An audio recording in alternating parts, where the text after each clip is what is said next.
ये कर्नाटका प्रदेश है। आपने हमारे देश को बहुत सारे महापुरुष दिए। आपने देश को रास्ता भी दिखाया अपनी सभ्यता के साथ और अपनी परंपराओं के साथ और मेरे परिवार के साथ आपका एक गहरा रिश्ता रहा है। ಇವತ್ತು ಕರ್ನಾಟಕ ರಾಜ್ಯ ಹಲವಾರು ಮಹಾನುಭಾವರನ್ನು ಹೊಂದಿರತಕ್ಕಂತ ಒಂದು ರಾಜ್ಯ, ಈ ದೇಶಕ್ಕೆ ಮಾರ್ಗದರ್ಶಿಯಾಗಿ ನಿಂತಿರ್ತಕ್ಕಂತ ಒಂದು ರಾಜ್ಯ, ನಮ್ಮ ಗಾಂಧಿ ಕುಟುಂಬದ ಜೊತೆ ನಿಂತಿರ್ತಕ್ಕಂತ ಒಂದು ರಾಜ್ಯ ಈ ಕರ್ನಾಟಕ ರಾಜ್ಯ। मेरी दादी जी इंदिरा गांधी जी जब संकट में थी, जब मुश्किलों में थी, तब आपने उनका साथ दिया। ನಮ್ಮ ಅಜ್ಜಿ ಅವರು ಇಂದಿರಾ ಗಾಂಧೀಜಿ ಅವರು ಯಾವಾಗ ತೊಂದರೆಯಲ್ಲಿದ್ರು, ಸಂಕಷ್ಟನ ಅನುಭವಿಸಿದ್ರು, ಆವಾಗೆಲ್ಲ ಕೂಡ ಕರ್ನಾಟಕ ರಾಜ್ಯದ ಜನರು ನೀವು ಅವ್ರ ಜೊತೆ ನಿಂತಿದ್ದೀರಾ। आपने सुना होगा कि उनकी शहादत से एक दिन पहले जब वो भाषण दे रही थी ऐसी ही एक सभा में, तो उन्होंने ये कहा था कि अगर किसी ने उनकी हत्या की तो इनके खून के कतरा इस देश को जीवित करेगा। ಇವತ್ತು ಇಂದಿರಾ ಗಾಂಧೀಜಿ ಅವರು ತೀರ್ಕೊಳ್ಳೋಕೆ ಹಿಂದಿನ ದಿನ ಅವರೊಂದು ಮಾತು ಹೇಳಿದ್ರು, ಏನಾದ್ರೂ ಅವ್ರು ತೀರ್ಕೊಂಡ್ರೆ ಅವರ ರಕ್ತದ ಒಂದೊಂದು ಕಣ ಕೂಡ ಈ ದೇಶನ ಕಾಪಾಡುತ್ತೆ, ರಕ್ಷಣೆ ಮಾಡುತ್ತೆ, ಅದ್ರ ಪರವಾಗಿ ನಿಲ್ಲುತ್ತೆ ಅಂತ। और जब जब मैं आपके प्रदेश में आती हूं तो मुझे पूरा यकीन होता है कि उनके खून के एक एक कतरे ने आपको जीवित किया है, आपका विकास कराया है और आपके प्रदेश को खुशहाल बनाया है। ಇವತ್ತು ನಾನು ಕೂಡ ಕರ್ನಾಟಕ ರಾಜ್ಯಕ್ಕೆ ಬಂದಾಗ ನನಗೆ ವಿಶ್ವಾಸ ಇದೆ, ಅವರು ಈ ದೇಶಕ್ಕಾಗಿ ಹರಿಸಿದಂತ ಒಂದೊಂದು ತೊಟ್ಟು ರಕ್ತ ಕೂಡ ಈ ದೇಶದ ಅಭಿವೃದ್ಧಿ ಮಾಡಿದೆ, ಕರ್ನಾಟಕದ ಅಭಿವೃದ್ಧಿ ಮಾಡಿದೆ, ಕರ್ನಾಟಕದ ಪ್ರಗತಿ ಮಾಡಿದೆ ಅಂತ ಒಂದು ವಿಶ್ವಾಸ ನನಗಿದೆ। अभी आपके प्रदेश के चुनाव हुए कुछ महीनों पहले, उस समय मैंने आपके प्रदेश का काफी दौरा किया। ಇವತ್ತು ಇಲ್ಲಿ ಲೋಕಸಭೆ ಚುನಾವಣೆ ನಡೀತಾ ಇದೆ, ಆದ್ರೆ ಕೆಲವು ದಿನದ ಹಿಂದೆ ಇದೇ ಜಾಗದಲ್ಲಿ ವಿಧಾನಸಭೆ ಚುನಾವಣೆ ಆದಂತ ಸಂದರ್ಭದಲ್ಲಿ ನಾನು ತಮ್ಮನ್ನೆಲ್ಲ ಬಂದು ಮಾತಾಡ್ತಿದ್ದೇನೆ। उस समय कांग्रेस के सारे नेताओं ने आपसे बार बार यही बात कही कि आप चुनाव को अपने विकास के मुद्दों पे लड़ाइए। ಇವತ್ತು ಆ ವಿಧಾನಸಭೆಯ ಚುನಾವಣೆ ಮಾಡ್ತಾ ಇರಬೇಕಾದಂತ ಸಂದರ್ಭದಲ್ಲಿ ನಮ್ಮ ಕಾಂಗ್ರೆಸ್ ಪಕ್ಷದ ನಾಯಕರೆಲ್ಲರೂ ಕೂಡ ಹೇಳ್ತಾ ಇದ್ರು, ಈ ಚುನಾವಣೆನ ನಿಮ್ಮ ಸಮಸ್ಯೆಗಳ ಬಗ್ಗೆ, ನಿಮ್ಮ ತೊಂದರೆಗಳ ಬಗ್ಗೆ, ನಿಮ್ಮ ವಿಚಾರಗಳ ಬಗ್ಗೆ ಆಲೋಚನೆ ಮಾಡಿ मतदान ಮಾಡಿ ಅಂತ। आप सबने सही निर्णय लिया, कांग्रेस का समर्थन किया और अपने जीवन में आप उसके जरिए बदलाव लाए हैं। ಇವತ್ತು ನೀವು ಸರಿಯಾದಂತ ನಿರ್ಧಾರನ ತಗೊಂಡಿದ್ದೀರಾ, ತಕ್ಕ ನಿರ್ಧಾರನ ತಗೊಂಡಿದ್ದೀರಾ, ಕಾಂಗ್ರೆಸ್ ಪಕ್ಷನ ಆಯ್ಕೆ ಮಾಡಿದ್ದೀರಾ, ತಮ್ಮ ಜೀವನಗಳಲ್ಲಿ ನೀವೆಲ್ಲರೂ ಕೂಡ ಇವತ್ತು ಬದಲಾವಣೆನ ನೋಡ್ತಾ ಇದ್ದೀರಾ। आज आप जानते हैं कि कर्नाटका में आपकी सरकार चल रही है। आपको गृहलक्ष्मी योजना के जरिए करोड़ों महिलाओं को मदद मिल रही है। सारी मेरी बहनें आज पूरे कर्नाटक भर में बस की यात्रा मुफ्त में कर रही हैं। गृह ज्योति योजना से आपको 200 यूनिट बिजली मुफ्त में मिलती है। अन्ना भाग्य से 4.5 करोड़ लोगों का फायदा हुआ है और युवा निधि से 1.5 लाख युवाओं को वजीफा मिल चुका है और 10 लाख युवाओं को वजीफा मिलेगा।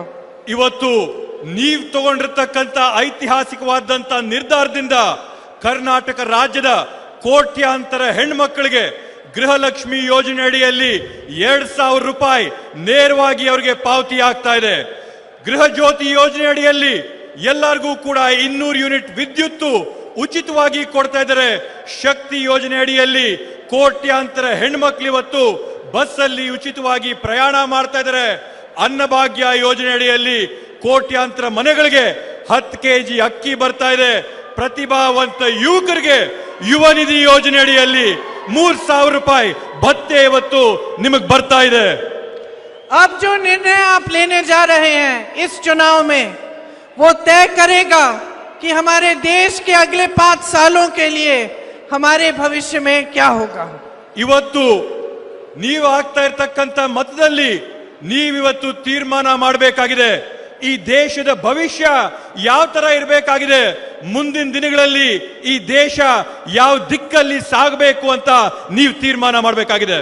हमारी देश की आज परिस्थिति ये है कि जो केंद्र की सरकार है वो देश की जनता के लिए नहीं, वो बड़े बड़े खरबपतियों के लिए चल रही है.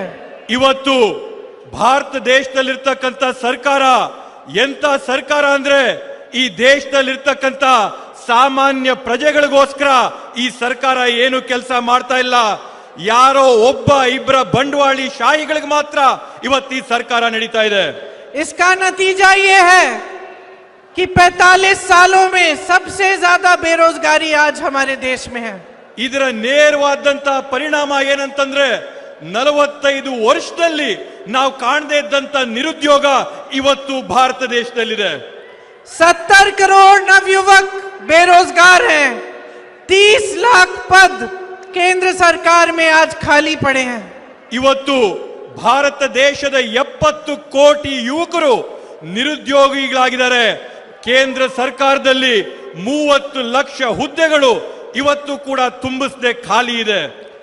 आप सब मेहनत से अपने बच्चों की परवरिश करते हो, किसी भी तरह से आप मेहनत करते हो, पैसों की बचत करते हो ताकि बच्चों को अच्छा एजुकेशन, अच्छी शिक्षा मिल पाए. ಇವತ್ತು ನೀವೆಲ್ಲ ಕಷ್ಟ ಪಡ್ತೀರಾ, ನೀವೆಲ್ಲ ಶ್ರಮ ಪಡ್ತೀರಾ, ನೀವು ಕಾಸನ್ನ ಕೂಡಿಡ್ತೀರಾ. ಯಾಕಂತಂದ್ರೆ ಕಾಸನ್ನ ಕೂಡಿಟ್ಟು ನಿಮ್ ಮಕ್ಕಳಿಗೆ ಒಳ್ಳೆ ಗುಣಮಟ್ಟವಾದಂತ ವಿದ್ಯಾಭ್ಯಾಸನ ಕೊಡಬೇಕು, ಮುಂದಿನ ದಿನಗಳಲ್ಲಿ ಅವ್ರಿಗೆ ಸೂಕ್ತವಾದಂತ ಉದ್ಯೋಗಗಳು ಸಿಗಬೇಕು ಅನ್ನೋ ದೃಷ್ಟಿಯಲ್ಲಿ आज गरीब से गरीब परिवार सबसे पहले ये चाहता है कि बच्चा शिक्षित बने और बड़ा होकर उसको रोजगार मिले.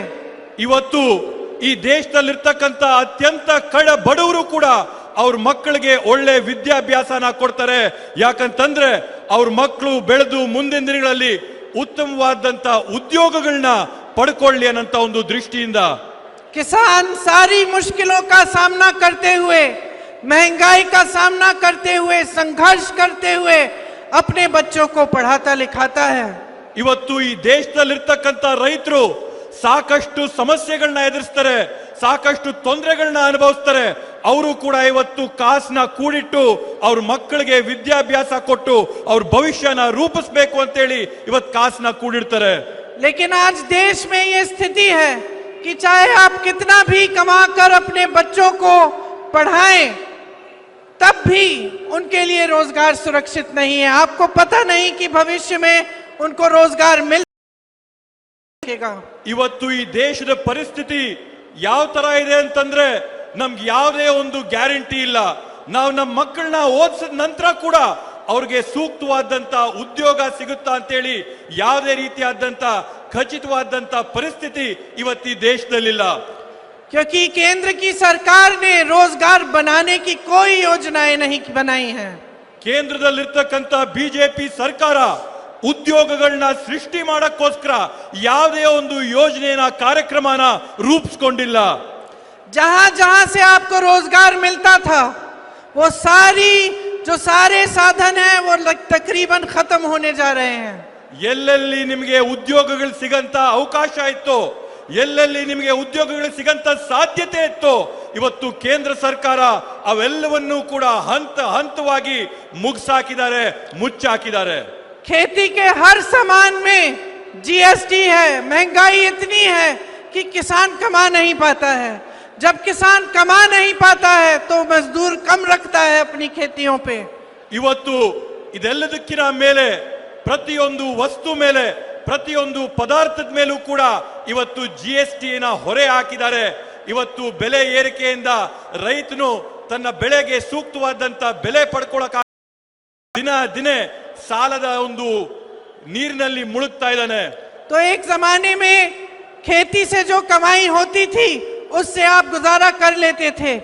आज खेती से न रोजगार मिल रहा है न कमाई हो पा रही है. ಮೊದಲು ಒಂದ್ ಕಾಲದಲ್ಲಿ ನೀವು ರೈತರಾಗಿದ್ರೆ ರೈತರಾಗಿ ನಿಮಗೆ ಬರ್ತಾ ಇದ್ದಂತ ಆದಾಯದಿಂದ ನೀವು ನಿಮ್ ಜೀವನನ ನಡೆಸಬಹುದಾಗಿತ್ತು. ಆದ್ರೆ ಇವತ್ತು ನೀವು ರೈತರಾದ್ರೆ ನಿಮ್ಗೆ ಕೈಗೆ ಆದಾಯನೂ ಬರ್ತಾ ಇಲ್ಲ, ನೀವು ಕೂಲಿ ಕಾರ್ಮಿಕರಾಗಿ ಕೂಡ ಕೆಲಸ ಮಾಡಕ್ಕಾಗ್ತಾ ಇಲ್ಲ, ರೈತರಾಗಿ ಬದುಕಕ್ಕಾಗ್ತಾ ಇಲ್ಲ. रोजगार छोटे और मध्यम बिजनेस से भी बनते थे और बड़े बड़े जो सरकारी कारोबार थे उनसे बनते थे. ಮೊದಲು ಉದ್ಯೋಗಗಳು ಸಣ್ಣ ಪುಟ್ಟ ಮಾಧ್ಯಮ ಉದ್ಯಮಿಗಳಿಂದ ಸಿಗ್ತಾ ಇತ್ತು. ದೊಡ್ಡ ದೊಡ್ಡ ಸರ್ಕಾರದ ಸಾರ್ವಜನಿಕ ವಲಯವಾದಂತ ಕಾರ್ಖಾನೆಗಳಲ್ಲಿ ಉದ್ಯೋಗ ಸಿಗ್ತಾ ಇತ್ತು. छोटे उद्योगों को नोटबंदी और जीएसटी से मारकर उनकी कमर तोड़कर ये स्थिति बना दी है कि छोटे और मध्यम बिजनेस से भी रोजगार नहीं मिल पा रहे हैं. ಇವತ್ತು ಸಣ್ಣ ಮತ್ತೆ ಮಧ್ಯಮ ವರ್ಗದವರು ಬಡವರಿಗೆ ಇವತ್ತು ಅವೈಜ್ಞಾನಿಕವಾಗಿ ಜಿಎಸ್ಟಿ ನ ಜಾರಿಗೆ ತಂದು ನೋಟ್ ಅಮಾನೀಕರಣನ ಮಾಡಿ ನೀವು ಬಡವರ ಸೊಂಟನ ಬೆನ್ನನ್ನ ಮುರಿಯಂತ ಕೆಲಸ ಮಾಡಿದೀರಾ. ಅವ್ರಿಗೆ ಯಾವುದೇ ಒಂದು ದಾರಿ ದಿಕ್ಕು ತೋಚದೇ ಇರೋ ರೀತಿಯಲ್ಲಿ ಇವತ್ತು ಮಧ್ಯಮ ವರ್ಗದವ್ರನ್ನ ಸಣ್ಣ ಪುಟ್ಟ ಅಂಗಡಿಗಳವ್ರನ್ನ ಕಿರಾಣಿಯವ್ರನ್ನ ಹಾಳು ಮಾಡಿದೀರಾ. और जितने बड़े पीएसयू थे जिनसे आपको सरकार रोजगार देती थी वो सारे के सारे उनके जो सब्सिडरीज हैं वो बड़े बड़े खरबपतियों को दे दिए गए हैं. ಸರ್ಕಾರದ ದೊಡ್ಡ ದೊಡ್ಡ ಕಾರ್ಖಾನೆಗಳು ಉದ್ಯಮಿಗಳೇನಿತ್ತು ಆ ಎಲ್ಲಾ ಕಾರ್ಖಾನೆಗಳ ಉದ್ಯಮಿಗಳ ಸಣ್ಣ ಪುಟ್ಟ ಶಾಖೆಗಳನ್ನ ನೀವು ತುಂಡಾಗಿ ಮುರಿದು ಉದ್ಯಮಿಗಳಿಗೆ ನಿಮ್ಮ ಸ್ನೇಹಿತರಿಗೆ ಅವನ್ನ ಕೊಟ್ಟು ಅವೆಲ್ಲವನ್ನೂ ಕೂಡ ಖಾಸಗೀಕರಣ ಮಾಡಿದ್ದೀರಾ. तो रोजगार बनाने का काम नहीं किया, महंगाई को इतना बढ़ा दिया कि आज अगर कोई बीमार हो आपके घर में आपको इलाज कराना हो मुश्किल होती है. अगर आपके प्रदेश में कांग्रेस की गारंटी लागू नहीं होती तो आप इतनी मुश्किलों का सामना करते आज जैसे पूरा देश कर रहा है. ಇವತ್ತು ನೀವು ನೋಡ್ತಾ ಇದ್ದೀರಾ ಏನ್ ಈ ಬೆಲೆ ಏರಿಕೆ ಇದೆ. ಈ ಬೆಲೆ ಏರಿಕೆ ಜೊತೆಗೆ ಇವತ್ತೊಂದು ಮನೆಯಲ್ಲಿ ಯಾರಿಗಾದ್ರೂ ಸಣ್ಣ ಪುಟ್ಟ ಆರೋಗ್ಯ ಕೆಟ್ರೆ ಅವ್ರಿಗೇನಾದ್ರೂ ಚಿಕಿತ್ಸೆ ಪಡಿಬೇಕಂತಂದ್ರೆ ಅವರೊಂದು ಆಸ್ಪತ್ರೆಗೆ ಹೋದ್ರೆ ಸಾಕಷ್ಟು ಹೊರೆ ಅವ್ರ ಮೇಲೆ ಬೀಳ್ತದೆ. ಈ ಎಲ್ಲಾ ತೊಂದರೆಗಳನ್ನ ಇವತ್ತು ಈ ದೇಶದ ಸಾರ್ವಜನಿಕರು ಅನುಭವಿಸ್ತಾ ಇದ್ದಾರೆ. ಕರ್ನಾಟಕ ರಾಜ್ಯದಲ್ಲಿ ನಾವು ಕೊಟ್ಟಿರ್ತಕ್ಕಂಥ ಗ್ಯಾರಂಟಿಗಳಿಂದ ಇವತ್ತು ತಾವೆಲ್ಲ ಆರಾಮಾಗಿ ಬದುಕ್ತಾ ಇದ್ದೀರಾ, ಬದುಕು ಹಸನಾಗಿದೆ. तो अगर गहराई से आपको एक बात समझनी है आज इस चुनाव में अपनी सरकार के बारे में जो केंद्र में चल रही है, अपने प्रधानमंत्री श्री नरेंद्र मोदी जी के बारे में, तो आपको ये गहराई से समझना पड़ेगा कि उनका ध्यान किस तरफ है. ನೀವಿವತ್ತು ಗಂಭೀರವಾದಂತ ಒಂದು ವಿಷಯನ ನೀವು ಗಮನಿಸಬೇಕಾಗಿದೆ. ಕೇಂದ್ರದಲ್ಲಿರ್ತಕ್ಕಂಥ ಸರ್ಕಾರ ನರೇಂದ್ರ ಮೋದಿ ಅವರ ಸರ್ಕಾರ, ಅವರ ಗಮನ ಅವರ ಆಲೋಚನೆ ಯಾವ ಕಡೆಗಿದೆ, ಯಾವ ದಿಕ್ಕಿನಲ್ಲಿದೆ ಅಂತ ಹೇಳಿ ತಾವು ಗಂಭೀರವಾಗಿ ಆಲೋಚನೆ ಮಾಡಬೇಕಾಗಿದೆ. आपको टीवी पे दिखता है कि मोदी जी बड़े बड़े इवेंट कर रहे हैं, ऐसे बड़े बड़े मंचों पे खड़े हैं, लेकिन आपको ये कि मोदी जी किसी गरीब के घर गए हैं, किसी किसान से हालचाल पूछने गए हैं. ನೀವಿವತ್ತು ಮಾಧ್ಯಮಗಳಲ್ಲಿ ಟಿವಿಗಳಲ್ಲಿ ದೊಡ್ಡ ದೊಡ್ಡ ಕಾರ್ಯಕ್ರಮಗಳಲ್ಲಿ ಭಾಗವಹಿಸ್ತಾರೆ, ದೊಡ್ಡ ದೊಡ್ಡ ವೇದಿಕೆಗಳ ಮೇಲೆ ಬಂದು ಭಾಷಣಗಳು ಮಾಡ್ತಾರೆ, ವಿಜೃಂಭಣೆಯಿಂದ ಕಾರ್ಯಕ್ರಮಗಳನ್ನ ಮಾಡ್ತಾರೆ. ಆದ್ರೆ ಇವತ್ತವರೆಗೂ ಕೂಡ ನೀವು ನರೇಂದ್ರ ಮೋದಿ ಅವ್ರನ್ನ ಒಬ್ಬ ಬಡ ರೈತನ ಜೊತೆ ನೋಡಿಲ್ಲ, ಒಬ್ಬ ನಿರುದ್ಯೋಗಿ ಯುವಕನ ಜೊತೆ ನೋಡಿಲ್ಲ, ಒಬ್ಬ ಹಿಂದುಳಿದವ್ರ ಜೊತೆ ನರೇಂದ್ರ ಮೋದಿ ಅವರು ಕಾಣಿಸಿಲ್ಲ. वो बातें अच्छी अच्छी करते हैं, कहते हैं सबका साथ विकास, कहते हैं कि गरीबों के लिए काम कर रहे हैं, लेकिन सच्चाई ये है कि उनकी सारी नीतियां बड़े बड़े खरबपतियों के फायदे के लिए बनती हैं. ಇವತ್ತು ನರೇಂದ್ರ ಮೋದಿಜಿ ಅವರು ದೊಡ್ಡ ದೊಡ್ಡ ಘೋಷಣೆಗಳನ್ನ ಕೂಗ್ತಾರೆ, ಎಲ್ಲರ ಮುಂದೆ ಹೇಳ್ತಾರೆ ಸಬ್ಕೆ ಸಾಥ್ ಸಬ್ಕಾ ವಿಕಾಸ್ ಅಂತೇಳಿ, ಎಲ್ಲರ ಜೊತೆ ಎಲ್ಲರನ್ನ ನಾವು ವಿಕಾಸ ಮಾಡ್ತೀವಿ ಅಂತೇಳಿ. ಆದ್ರೆ ಇವತ್ತವರೆಗೂ ಕೂಡ ಸಾರ್ವಜನಿಕರನ್ನ ಯಾರನ್ನೂ ವಿಕಾಸ ಮಾಡಿಲ್ಲ. ನರೇಂದ್ರ ಮೋದಿ ಅವರ ಆಯ್ದ ಕೆಲವೊಬ್ಬ ಸ್ನೇಹಿತರನ್ನ ಅವ್ರು ಮಾತ್ರ ವಿಕಾಸ ಮಾಡಿದ್ದಾರೆ.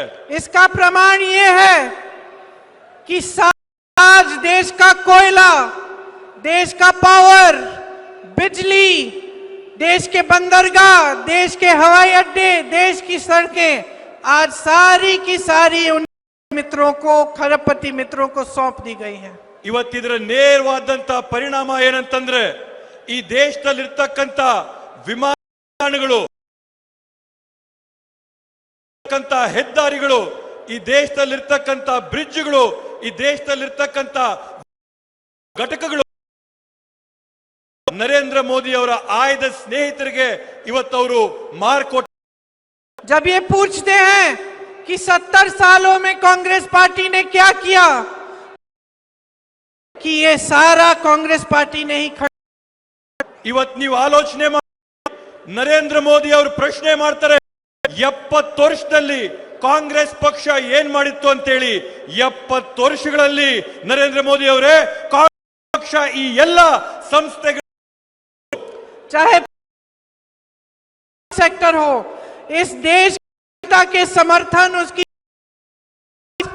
कांग्रेस सेक्टर ಖಾಸಗಿಯ ವಲಯಗಳ, ಸರ್ಕಾರಿ